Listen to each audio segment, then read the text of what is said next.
咱先来看偷翕影片的网站创意书房哦，案情有上新的发展。警方一口气查到上百个嫌犯，有的是伫顶头的经营买卖生理的头家，嘛有掠到真侪消费者哦。有老师、有警察，嘛有科技业的员工。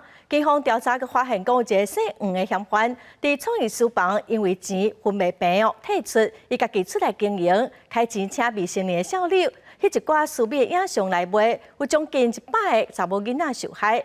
警方嘛计共约谈330个人。几落个查甫人被拘提，刑警伫咧2边介护。警方2波行动总共掠到116人，拢是涉及非法的色情论坛，甲创意书房有关系。上游的干部有处理不法金流，还有制作浮水印的助理。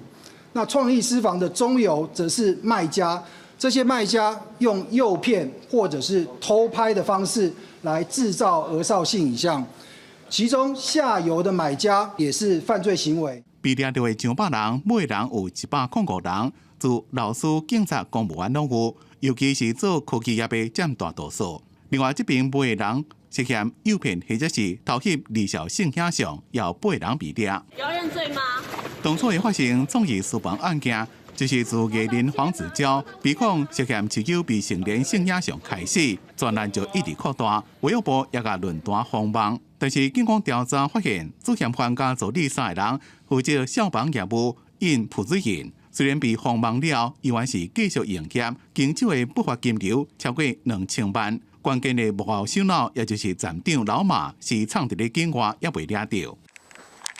警方这边对查创意书房案件，伊阁查到案外案，有一个姓黄的主嫌犯，因为对利益分配不满，退出论坛家己做，自 SCP 群组出发，也就是进行定行社会代办N号房事件，锁定未成年的少女，讲翕上有钱通赚，骗因翕一寡性私密的影像，有86个人受害。群组被查到了，今年初伊阁伫咧Telegram设新的群组 OAT， 因类似手法犯案。